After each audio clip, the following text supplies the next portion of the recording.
Return to Glory podcast. Happy snow day, everyone. Sunday, January 5th.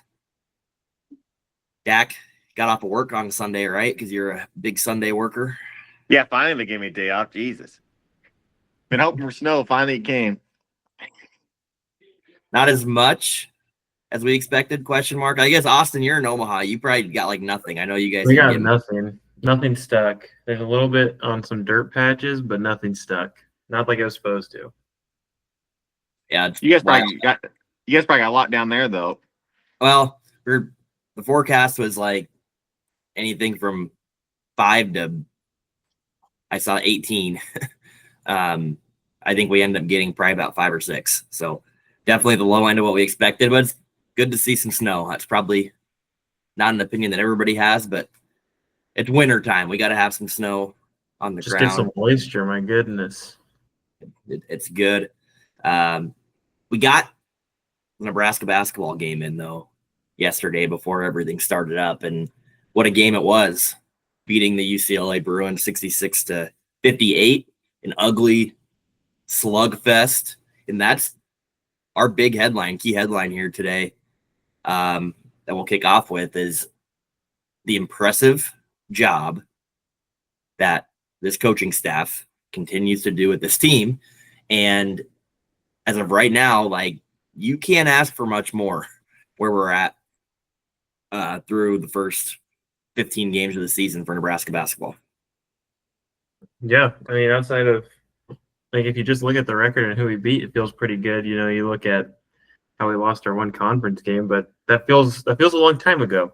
You almost forget that it was ugly.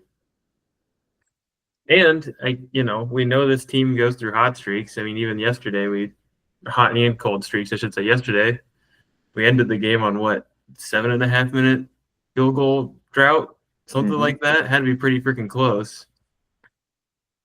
And we still pulled out the win.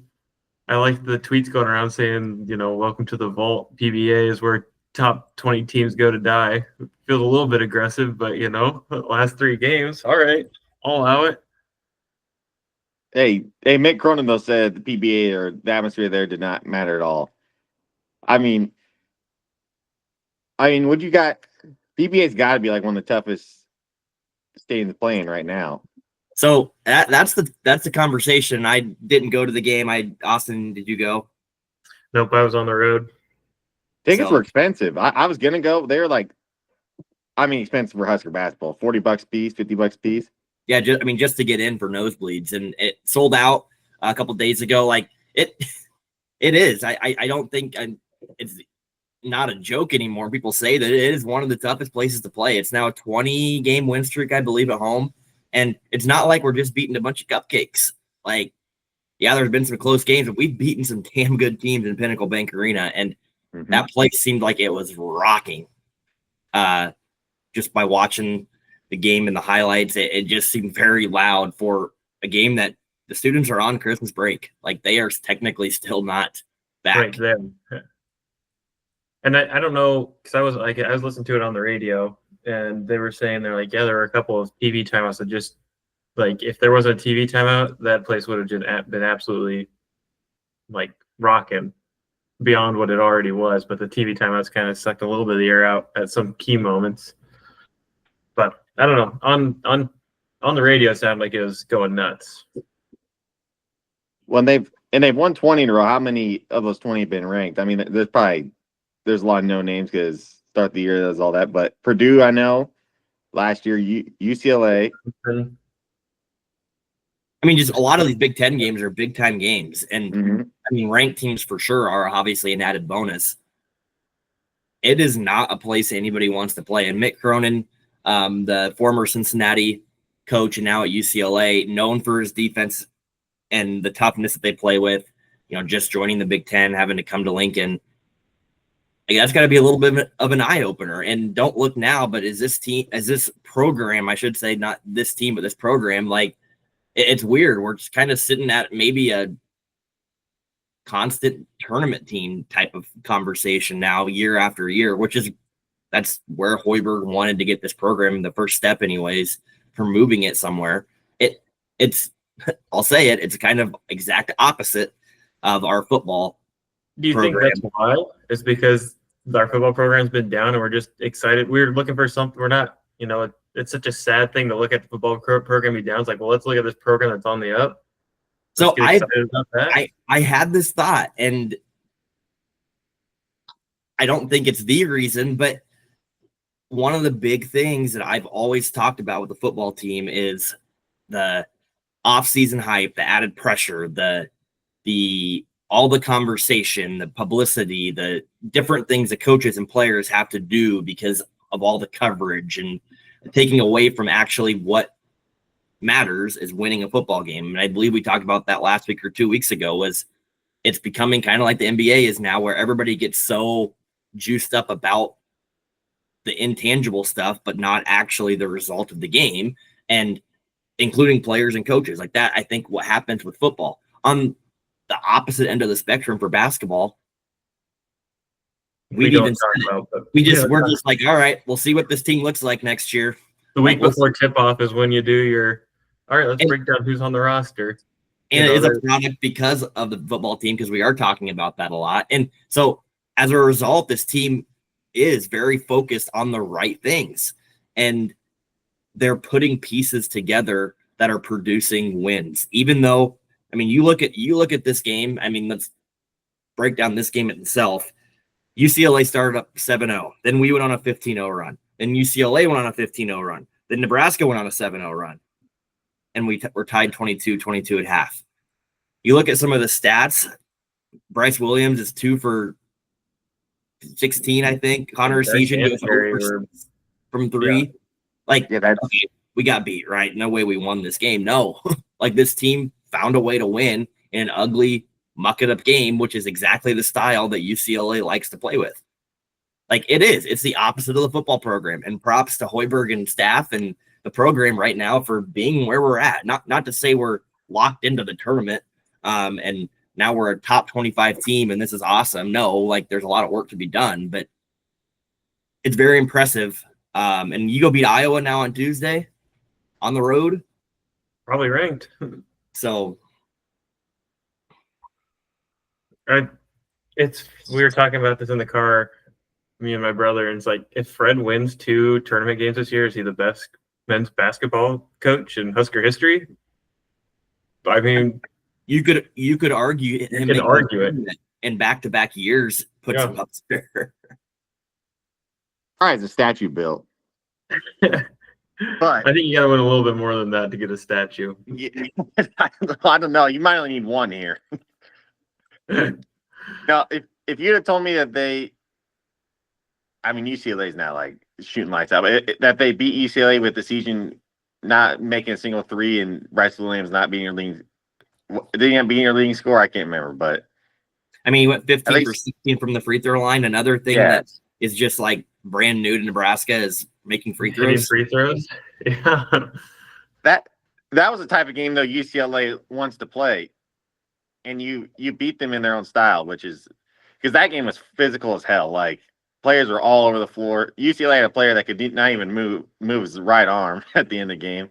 Mia, whatever how you say it, it was just knocking him over the whole game. Book and Jill put down one of the hardest screens I've ever saw. So like it was a physical game. And it worked. That played to our advantage. You mentioned Burke. He transferred from UCLA last year because there were guys coming in the portal / he wasn't playing. And I mean, you could argue at times he may be our 3rd best player. Like, that's what's fascinating. I think everybody would, put Bryce as probably our best. But after that, like, I don't know.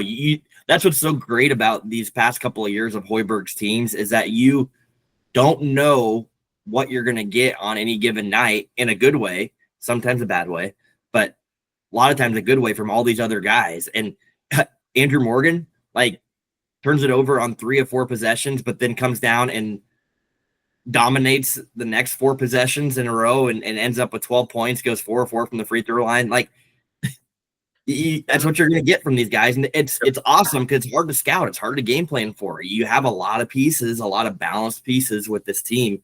That's good. And Bryce, the one guy that we said, okay, he needs to do his thing. he still knows when that switch needs to get turned on. And even though he didn't shoot great early on from the field, he got to the free throw line.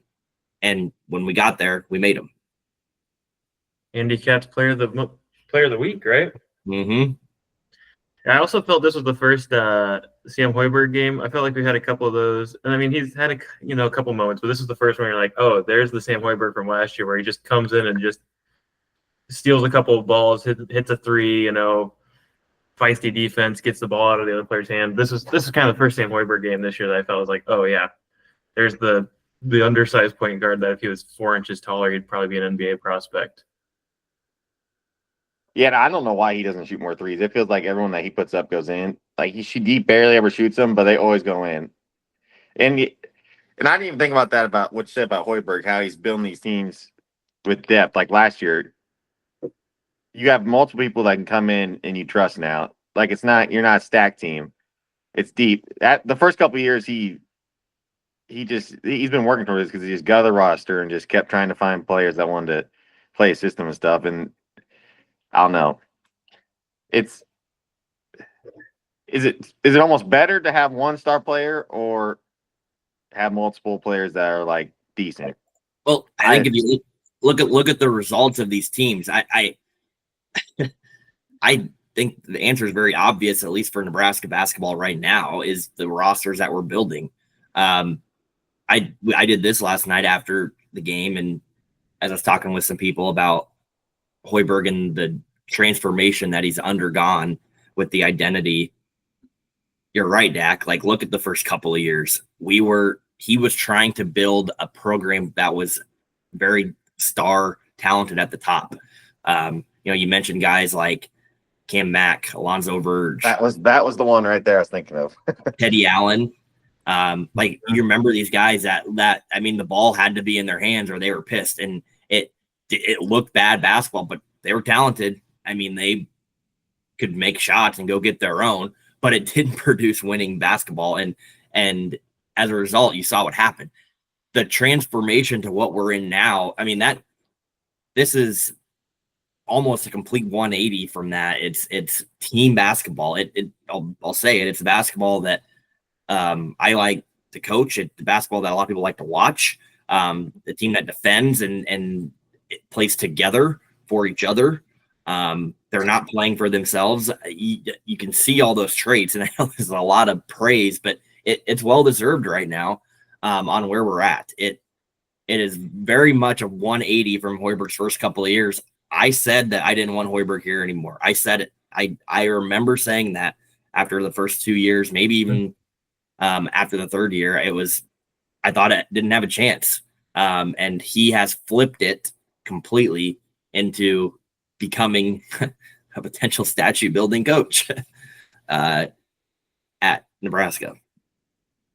Yeah, we're a ways away from building statues. But the other thing, I thought this team were going to struggle with height. Again, we really haven't played too many bigger teams, so it still could be an issue. But Birke and Andrew Morgan, I felt like if Rank Mass was back, I mean, you feel really good about just your offense. And Mia, Braxton Mia, that is his strength, is his length. Yes.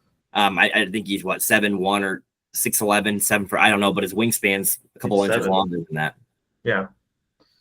So we'll see what happens when we get against some of the bigger teams. Like, we handled Creighton, but they also had a really bad shooting night. So I don't know how that would pan out when we get to some of the tougher Big Ten teams, but also the Big Ten this year. You have Rutgers and Maryland. Outside of that, you have your usual suspects, Purdue's, up there, but no one feels unbeatable. I agree. Week in, week out, they're all going to be winnable games, and that's what we're doing. I think to your point about bigger teams, you said it, have done well against those teams in the past, and I haven't shouted out this guy in a while, but Nate Lenzer, our D coordinator, it's incredible, the system and the style that he has implemented that works against a lot of different offensive attacks. And I think that's a big reason for Hoiberg's success is some of the assistant coaches that he got rid of. Not going to name any names there, but got rid of and replaced with some very, very hungry, younger, motivated guys that are doing a very good job right now. So the program's in a very, very good spot. Now, that's not to say that things can't fall off, and we'll see how we handle some of this hype. Last year, we handled it very, very, very well and continued just to roll when it got to later in the year, and we earned ourselves a eight seed, I think it was, in the tournament. 6 Big Ten teams got in out of 14. This year, there's 18. I think we're doing the things now we need to do. But to me, and this is how I thought of it last year, win every game at home, which I know is not locked in, but it looks better and better every time we get a home win. And then if you do happen to drop one, that means you got to pick one up on the road. Right. Because if we win our remaining home games, we're a 20-win team. Yep. And we've beaten currently looking at our schedule, we have 3 teams that are currently ranked left on our schedule.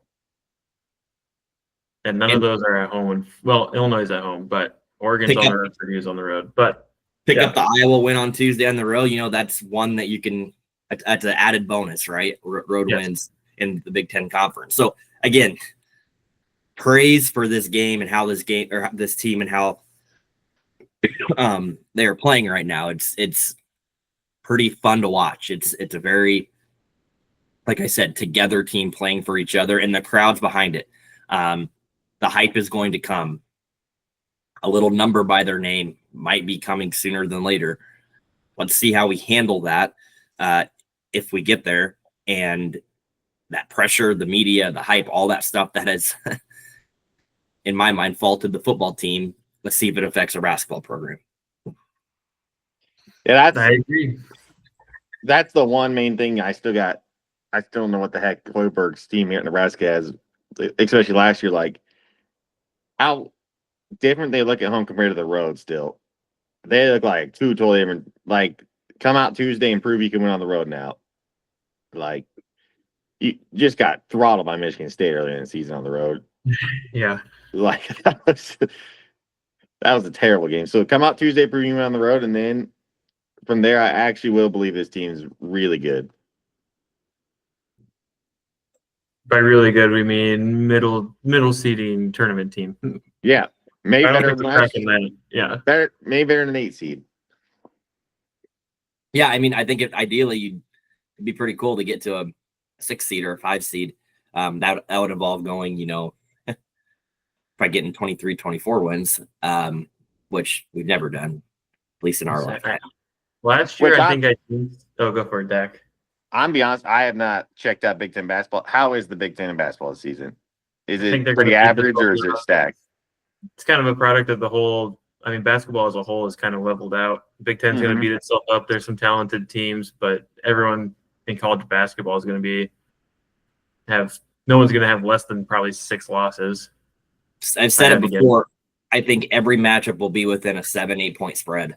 Yep. No matter who's at home, on the road, who's playing who. I just think the Big Ten is very balanced. There's no top heavy teams. There's not really any bottom tier teams. It's all very, very balanced. So that makes every game very exciting to watch. And you don't feel like when you go into a game, you don't feel like, man, if we lose this one, that's a bad loss. Because a lot of these games, these teams are still good. And if you win them, yeah, they're good wins, but there's not, I mean, you're not going to get as much better than beating UCLA. And that's pretty damn close. If you get blown out like Michigan State, we feel that's a bad loss because we lost by 27, 26, something like that. Yeah. That's when you feel bad. That loss was that bad. I was like, well, this team sucks. Like that was just all hype in the beginning. Hunter, you didn't watch it. That was I have not seen a highlight. I don't even pretend like that game exists right now. Go back and rewatch it. So yeah, Iowa Tuesday. And then we have a pretty tough stretch here coming up. So we'll see how it goes. It'll be another fun team to watch. And like Austin said too, this is without Rank Mast, who's on the bench still helping. That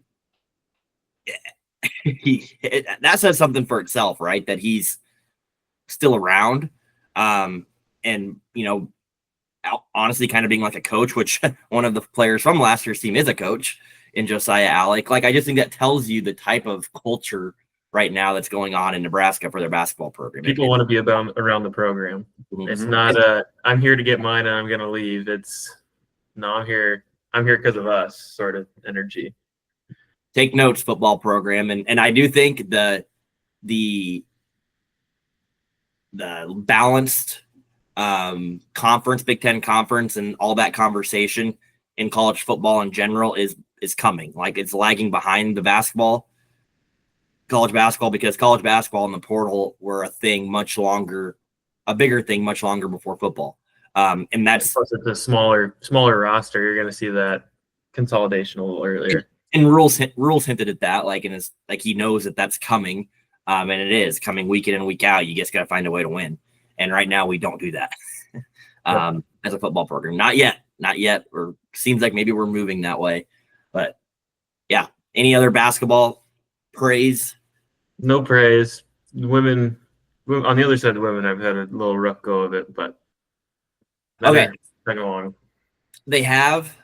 We just got done playing our little tough USC UCLA road trip, and I watched a lot of both of those games. We do a lot of damn good things.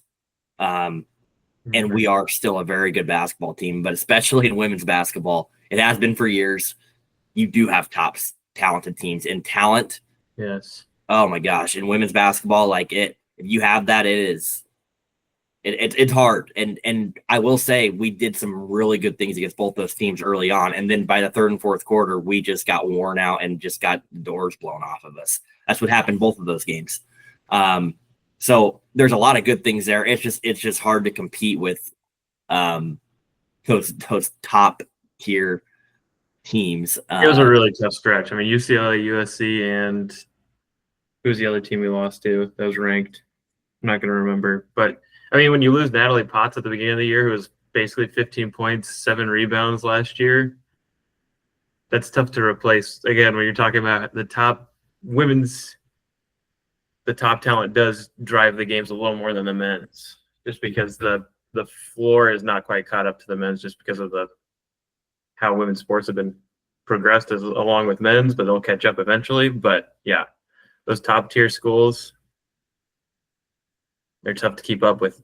Now, but that being said, we are right now end of the third quarter beating Penn State 53-40. So it's all in perspective, right? And where the women's program's at, we have had some higher seeded teams in the tournament, and we do have tournament wins.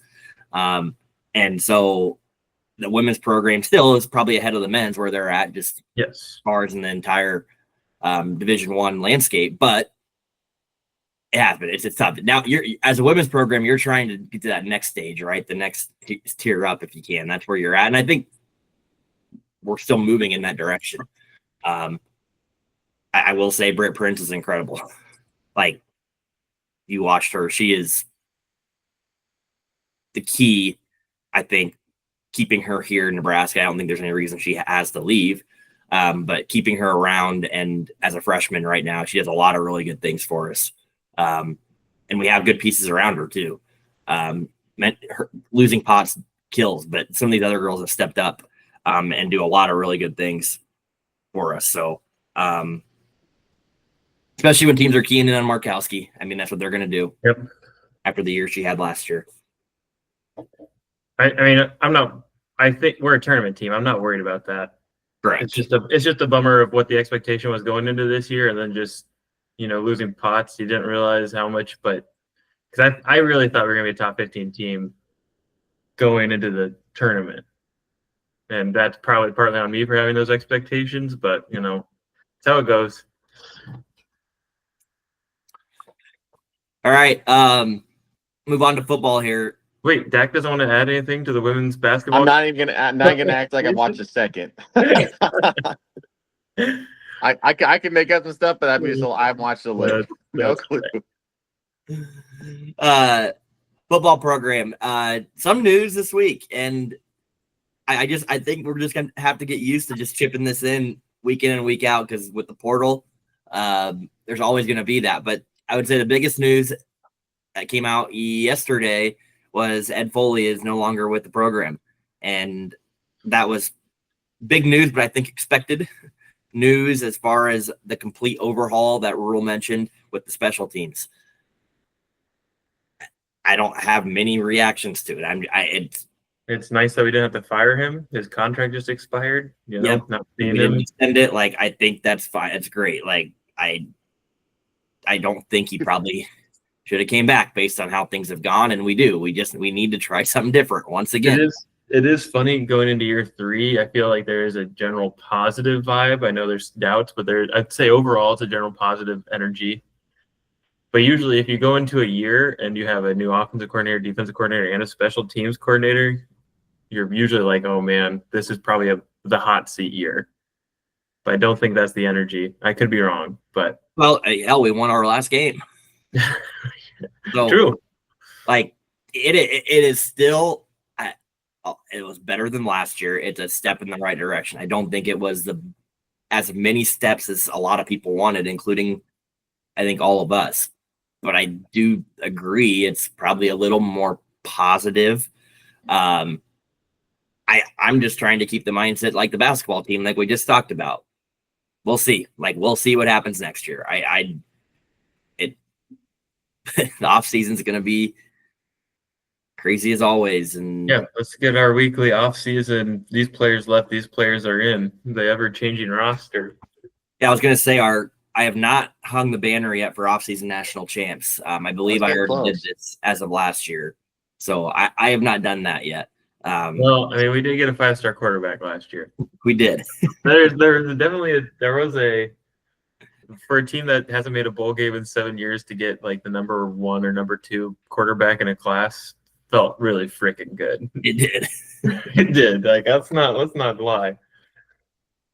And to that point, before we get into the transfers, I'll say I was wrong again. I did not think Dylan Raiola would stay after going 6-6.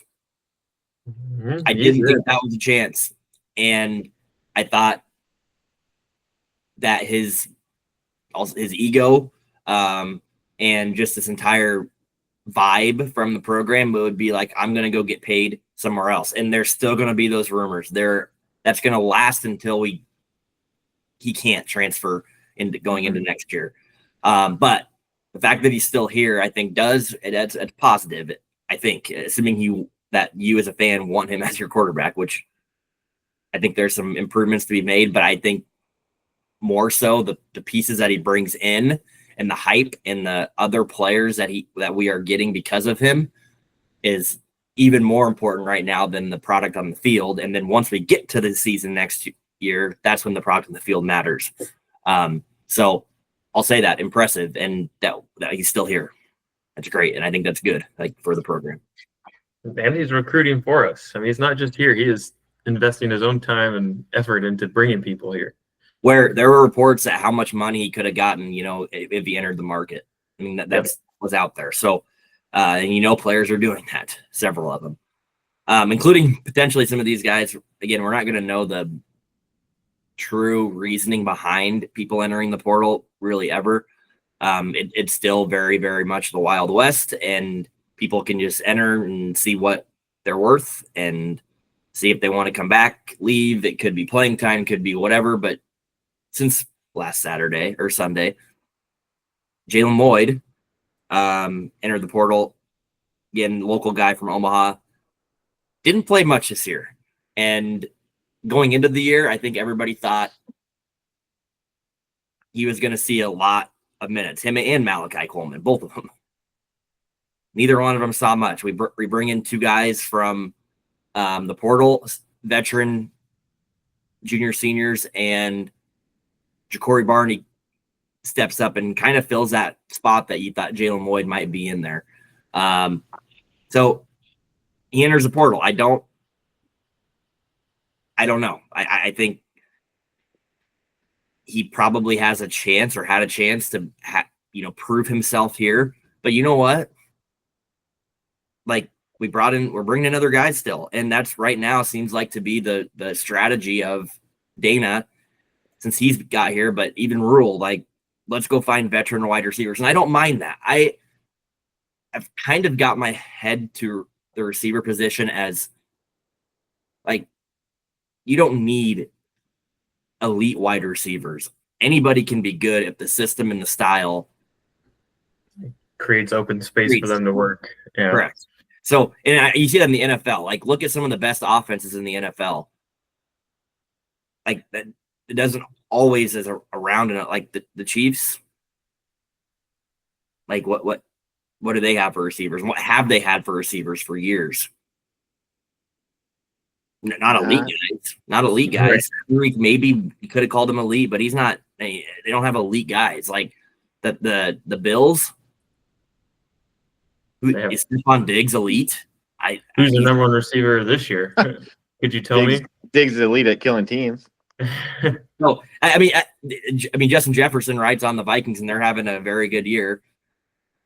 Dak, but they also have three other pretty stud receivers. Yeah, they have also three other stud ones, and he's not. They either need a stud quarterback or three stud receivers. So this is my point. I think that the strategy and having veteran guys, I think that are a little more built and have played minutes. I think for the wide receiver position, I think that it might be okay. Now, Banks and Nair, I don't think panned out to what we wanted them to be. I don't think we hit on those guys, but I think it's still a good strategy to go after from a receiver position, or at least something to try. Because Jalen Lloyd leaves. We add another Kentucky receiver, Hardly Gilmore the fourth. That follows Dane Key, who committed the week before, and then wide receivers coach Da'Keil Shorts coming from Kentucky. So we get a couple of those guys. We get a linebacker from Georgia Southern that has 1 year left. And then the big one that came out yesterday, Fedoni, has said he's not returning and has entered the portal. Interesting. That one is the other one I want to spend some time on here, and what that means, but why this year was a very up and down year for Thomas. He got benched, I believe, even one game and didn't see the field at all, like 2 snaps, and then had some good weeks of practices, according to the staff, and then came out and had some good games. After the offensive coordinator switch. Correct. So it's interesting, to say the least, and both Lloyd and him. The other thing that I found with Fedoni that someone posted after all this came out, he's like our 6th career leading reception leader in Nebraska tight end history, which I was like, holy shit. Wow. That's impressive. And then yards, he was 7th, I think, which I didn't expect in just 2 years, because a lot of the guys ahead of him were 3 or 4 year guys. He was the number 1 rated tight end recruit when we got him in a few classes ago. Obviously got injured with his knee several times. And he's not the first tight end to leave either. Borkature is also gone.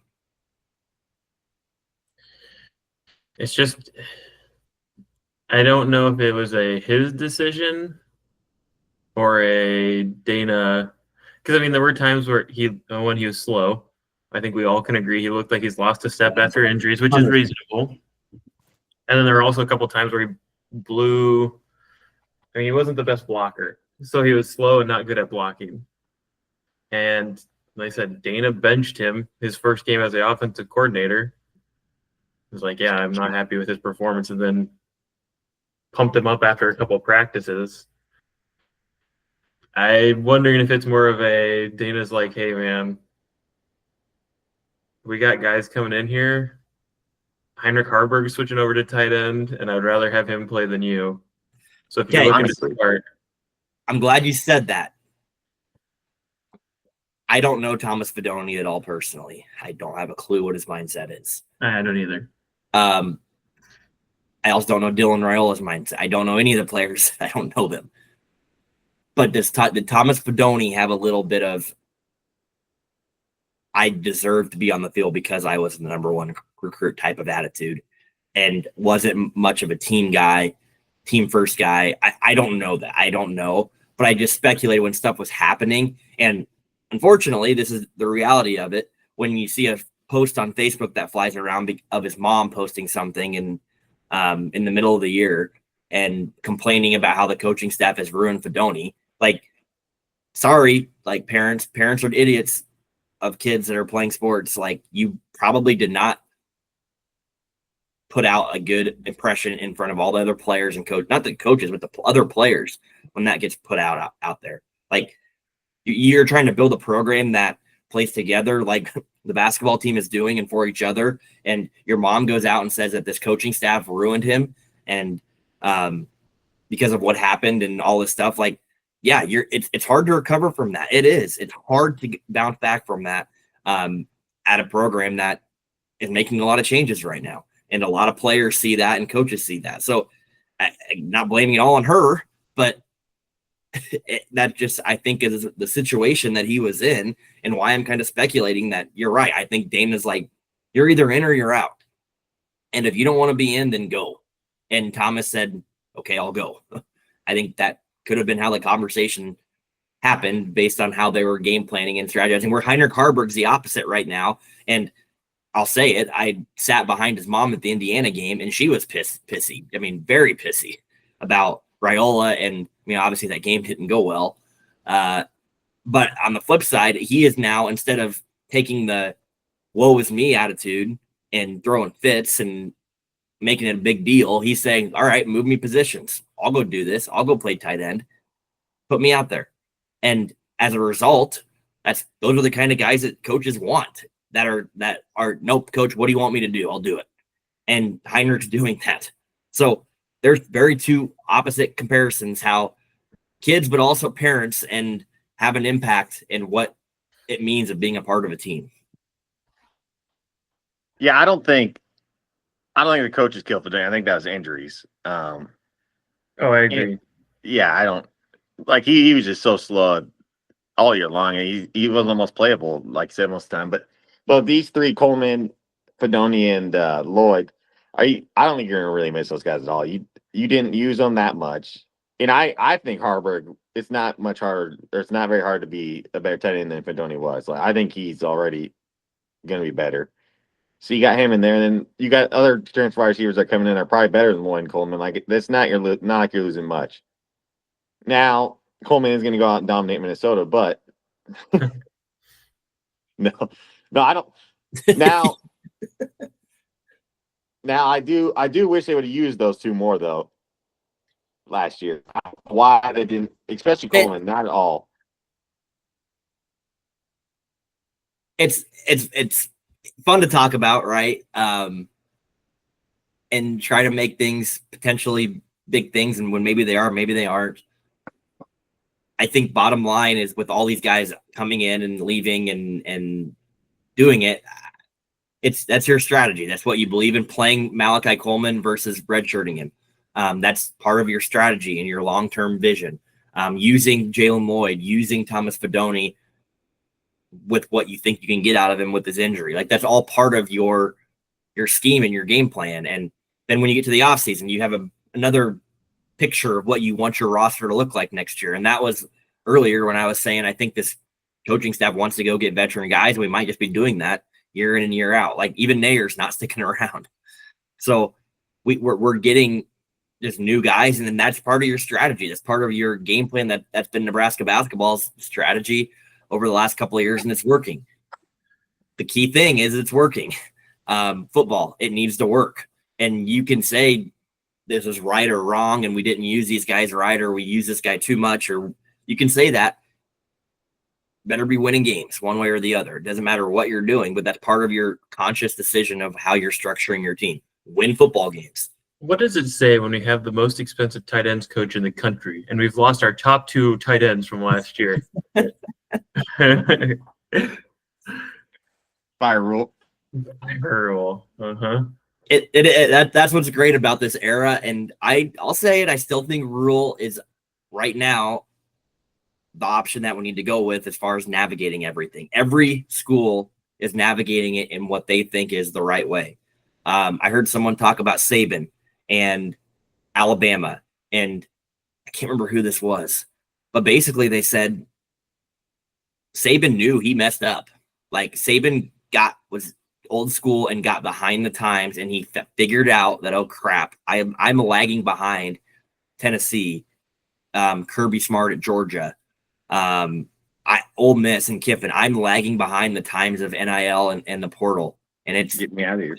I'm not going to do this. And I'm gone. Like, not that was a sole reason, but I think that that's fascinating. And if he thought he could win the title the next 5 years, he would have stuck around. Yeah, and so then Kalen DeBoer comes in and he's got his own strategy, right? It's different.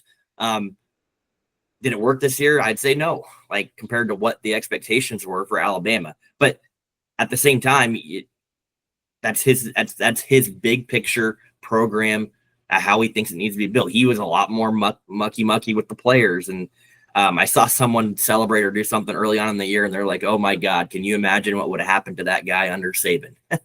Like, it's just a different philosophy in how you want to coach. And again, a lot of different ways can win games, but that's the result, is winning games. If you can do it based on what you come up with, then great. If you're not, then you're not a good coach. That's just that is what it is. And Rule went from 5 wins to 6 wins, technically 7 with the bowl game win. Okay, great. Like, that's progress. Let's continue to build on that and see where it ends up next year.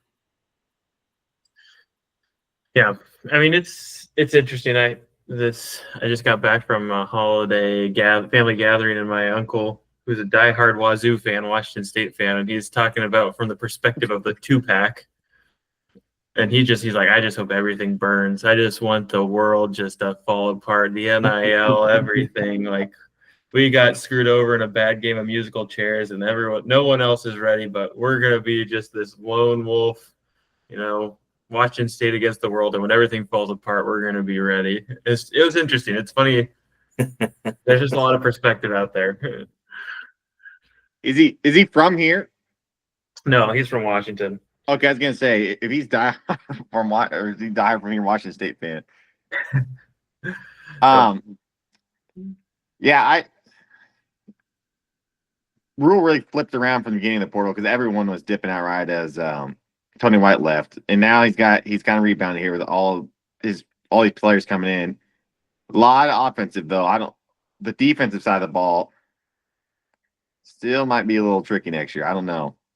That'll be the end. And I think your offense will be fine next year. Well, if Raiola improves, we'll see about that. But I think your defense is going to be the side of the ball you're definitely going to be most worried about next year. But transfers could still come in.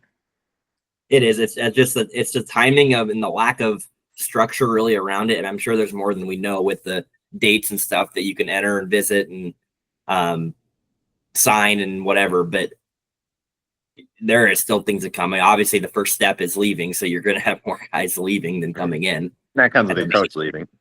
I say at this point, defense, I think we've got our top end, like, potential guys have been on the defensive side, but we've had much more proven offensive guys. Man, it'd be nice if Xavier Watts transferred back home, just a nice little – that's not happening, but – so that was the last thing I wanted to talk about today, and was the college football playoff, and the quarterfinals now wrapped up. We got Texas, we got Notre Dame, we got Penn State, and we got the Ohio State University. I spaced on them. Someone, I guess I'll call them new, but these are all that had very good years overall, but all had their lapses at times. All also played home games first round, right? Mm-hmm. They all get the game. Yeah, these are the 4 teams that had the home game. So I'm laughing because this whole playoff thing has caused more conversation about what's good and bad about it than anything else. And I guess I don't care. Like, let it play out. Let it be. This was great especially this year when there wasn't any great teams. And do we think that the first round bye was a negative for anyone? Do we think anyone got a disadvantage from being the first round bye? No. This is how the media works though. If every one of the top 4 seeds would have won, the narrative would have been, why have 12? They all got a break, and they all didn't have to play an extra game. Where these other, these teams that are better, right, got screwed because they had to play an extra game. But since all 4 of them won, now the narrative is everything with the buys is all messed up, and like no more guaranteed first round buys for conference winners. That's exactly how the public and everybody talks about it all. So I let it play out, enjoy it. Like this, especially this year and probably years to come, that it's gonna be chaos. It's gonna be parity week after week, and teams are gonna play well and bad. But who can string together 3 wins or 4 in a row to win a national title? This year, did we get the 4 best teams? I mean, they're the 4 teams that are left. I don't know. Like, I think it's close. I mean, I think for feel sure. Like Oregon probably could have been in there. But the bottom line is the team that wins. I agree. That's the best team, and that's how. College basketball, same way. People are always kind of debate the seeding and the regions, and people get screwed. Well, if you win 6 in a row, you're the champ. You're the best team. Like that's what tournaments are for. And everyone would say, "Well, Alabama could have been." Well, Alabama got lost. Oh man, just gets killed by Michigan. So, like it is what it is, and the best team is going to be the one that ends up at the top, and that's what matters. Maybe not necessarily the best team, but the deserving team. Yeah, like the one you deserve. Like yes, because like I said, I agree. It's probably top 4. Oregon did beat Ohio State and Penn State. That's probably the one team you're like, well, maybe they could win it, but who cares? They lost. But they got throttled. They lost. They got throttled. And teams change over the year. Like Notre Dame got beat by Northern Illinois. Northern Illinois fans are like, we beat this team that's in the – well, yeah, guess what? That was week 1. And what matters? Are you judging the best team by the entire season, or are you judging them by where they end up at the end of the year? It's the end of the year, people. That's what matters. The first parts of the year, coaches strategize and try things and do things with players to get themselves ready to win the important games end of the year. And you might slip up and lose one. So we were 5-1 at the beginning of the year. We went the other way. What's interesting about these 4 teams is I would say Ohio State, I don't know if they are, but for sure 3 out of the 4 teams I'd say are built off defense. Mm-hmm. Like that's a strength of their team. Ohio State, you'd probably say their offense is better, but they have a damn good defense. So that's offense hasn't been. That's the interesting part. Also, real quick here, Texas got really lucky. God, that was a hell of a game. I will say that was awesome. We should give our hats off to Scatterboot for his performance. That was amazing. Yeah, I completely agree. I say bowl season review. I'm glad the SEC just shit the bed for the most part. I mean, Texas almost allowed this perfect moment, but they snuck by with one. Colorado got blown out, was great. Iowa losing was great. And I'm going to say it, the Pop-Tart Bowl, it's better than any of the other bowls. It's by far the best. Like, I'm much more excited for the Pop-Tart Bowl than I was the Sugar Bowl, Fiesta Bowl. Okay, maybe not the Rose Bowl, but Pop-Tart Bowl rules. All these playoff games have sucked besides the Texas one. Notre Dame, Georgia's all right, but that was a boring game. Like, it wasn't that fun to watch. I think next year they're going to have to flip around these seedings or something, like, which they're probably going to. Totally different teams next year. Like, what are we? How could I know. That's what's funny this year is, like, who would have thought that Boise State, everyone just assumed that the non-Power 4 team would have been the 5 seed, right? Like, everybody assumed that. That was the assumption. They weren't even the 4; they were the 3. So I'm just like, people just need to let it be and chill. Like you're right, Dad. Things probably will get moved around and changed, but like I had 20 more teams. It's whatever. Like that, we're gonna get the champion, and we're the most deserving best team, whatever you want to call it. We're gonna get that. Hopefully, it's a good game. Hopefully, the next 2 games are good games because none of them have been great. If they're not, and someone comes down and kicks the crap out of both their games, then great. Like, yeah, hats off. Like, great job. I know, but as a viewer, I'm not. I guess, yeah. I mean, at this point, I'm pulling for Big Ten teams, so would like Penn State and Ohio State to win. That'd be awesome in the finals. I will say that'd be sweet. And I can't remember if I said this last podcast, but when we had 4 teams, how many of those games were good in the semifinals? Never. You had. You're right. I don't know how. There's just a couple. There's the good. Michigan, Oklahoma, Washington Georgia game. was the only one I can remember. Yeah, none of those games were that close either. And title games, you had TCU, Georgia, and stuff like that. Like there's never been like all around great games during these playoffs. But would you rather watch these teams in the playoff or the Peach Bowl?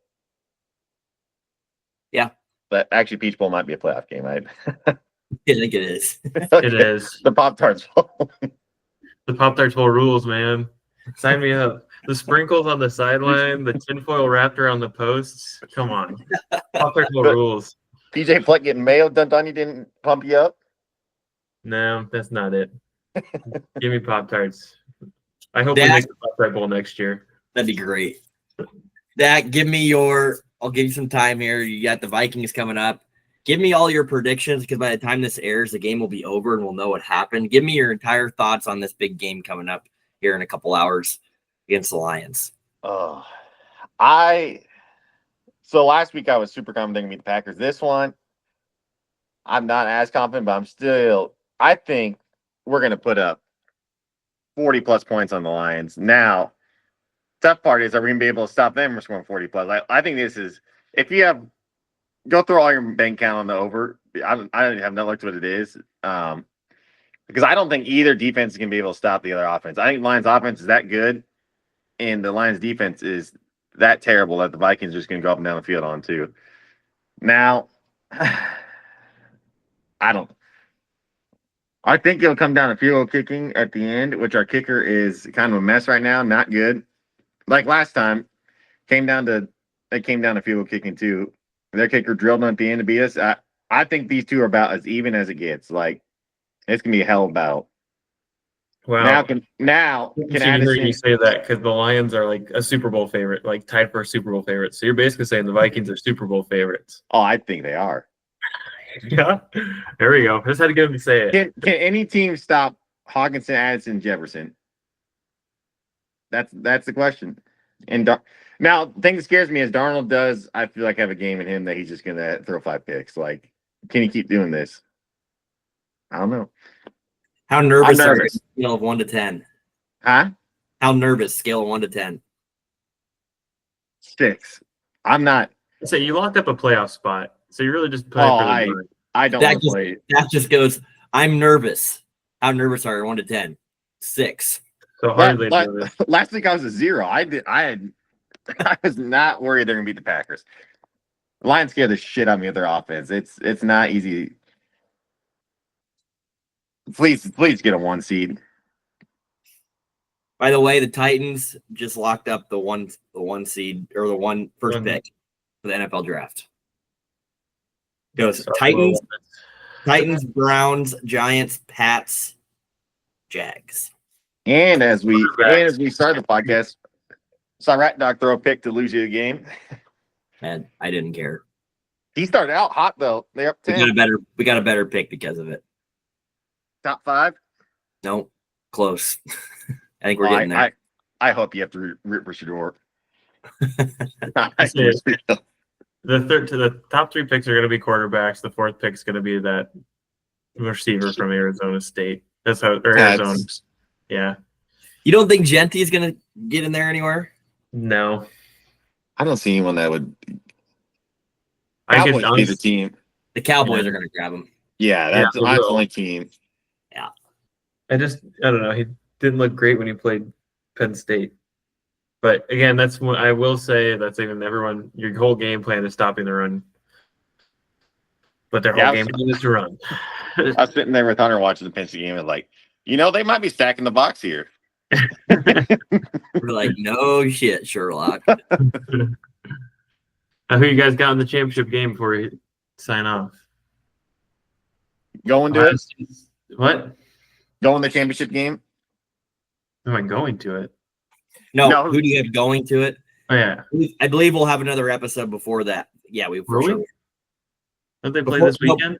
Before the championship game. So yeah, who's going to the game? Yeah. Not attending, like Yeah, okay. That's what I thought he said. I was like, "Are you going?" It's like, "No, I'm not freaking going. I want to know who you have going." I'll You're go. not? I'll go. Notre Dame, Ohio State. Favorites, huh? I think I I'm gonna didn't go. are. I'm gonna go Texas Penn State. I'm going Penn State, Ohio State. That'd be I love freaking that. sweet. That'd be so awesome. I think Ohio State. What Michigan must have just woke them up or something. Which Michigan might be better than what we all thought, but I don't know. Michigan must have woke them up. But Ryan Day also. Wait, hold up. I forgot about this part. Do you guys hang a banner if Ohio State wins the title? Do we hang a banner for Yeah. almost beating them? Almost No, beat national champions. you can't say that. It'll help the offseason natty title rankings. I'll tell you that. Oh yeah. If I they mean, win, oh boy, you should have beat them. You're right. We should have beat a lot of teams. in the last however many years. All right, we'll be back next Sunday. Dak, I'll give you a skull. All right. Skull. GBR. Go Big Red.